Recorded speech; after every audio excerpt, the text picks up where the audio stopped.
set to release his new memoir this week. He talked with Oprah about it in a revealing conversation about some pivotal moments in the White House. Janae Norman has more. The former president sitting down with the media mogul, Obama and Oprah. No topic off limits.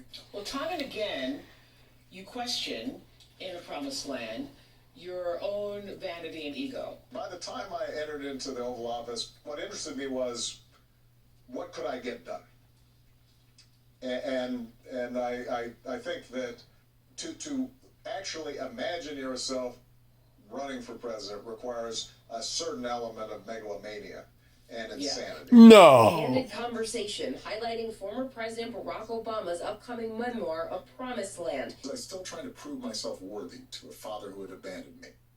Live up to my mother's starry-eyed expectations for her only son. As he opens up about the difficult moments during his presidency on the Apple TV Plus show, The Oprah Conversation. Do you think that if America could see the photos of not just Sandy Hook, but all of these school shootings and unnecessary violent shootings, would that make a difference in how Americans feel about gun violence? I have to say, Oprah, it's gotten very polarized. I will say that was not only maybe the saddest day of my presidency, but when Congress failed to do anything in the aftermath of Sandy Hook was probably the angriest. Well, what were we supposed to do, Mr. O? The double O here, by the way, a couple of zeros. Obama and Oprah, can I give you a free car if you'll buy my shit, Winfrey? Never have two people been so rewarded for doing absolutely nothing. He got the Nobel Peace Prize before he took office and then promptly got us into 5 additional wars on top of the 2 that George Bush got us into. He's done nothing for minorities but lip service, free phones. But as far as graduating the black youth upwardly mobile, the way Trump tried to, he didn't do a damn thing. This is Pearly, not so victorious. The black huckster. And it's a shame because the guy is eloquent and he's awful intelligent, but he's diabolical. And what I just said about him, you could say about every megalomaniac in history. Adolf Hitler, smart guy, but black heart. And this guy has a black heart. He's pissed off that daddy left him. He's pissed off that his white mother was a slut and a whore. That's not me using pejoratives. That's a fact. Look it up. So it's a tragic thing. And he's upset with the Republicans not accepting the alleged Biden victory, which has not been achieved or verified. But this guy who set forth a rolling 4-year coup on Trump,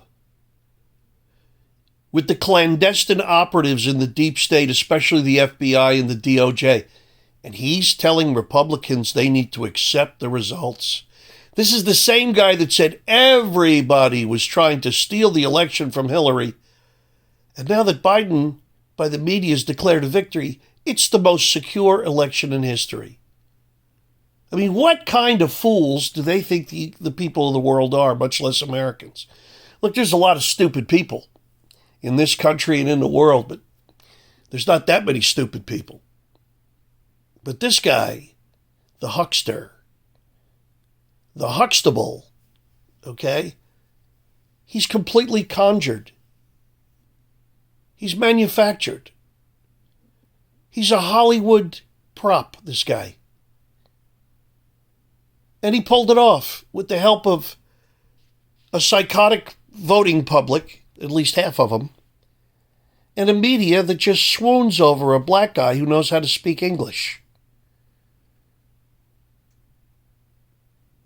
This country's going to die because of this kind of insanity. Affirmative action, all the aesthetics, and now you could be any color in the rainbow and any gender.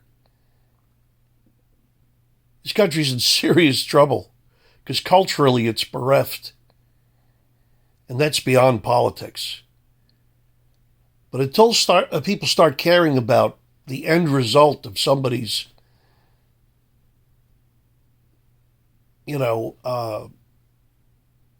work ethic and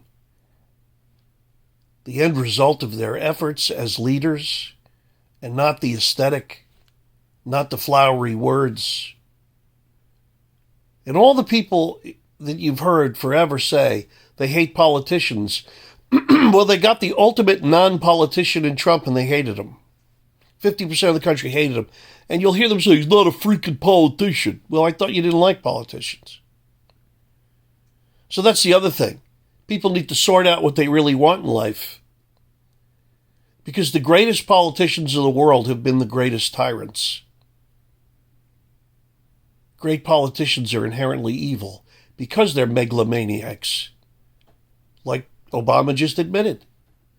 You don't put yourself out there to lead a country of 300 million people unless you're somewhat insane. And if you notice the arrogance in all of them, whether it's Pelosi or numbnuts Cuomo, none of them are too bright either. That's the thing, because their ego is subsidized by their lack of intelligence. Intelligence is the checker of ego. That's why the most egotistical people on earth are children. I want that, I need that. You can't have that. How come? Okay, that's what a child... Because a child thinks they should have anything, anytime they want it. That's their instinct. And as we get older, we realize there is no Santa Claus. Until we talk about politicians. And not only do they believe in Santa Claus, they think they're them. They're Santa Claus. It's why so many of them are not religious, because they think they're God. People better wake up. Sic semper tyrannis, thus always be. To tyrants, it's always going to be this way because people are sheeple. They're not prepared nor equipped to cull out the charlatans from the messiahs. They're just not. And that's our tragedy.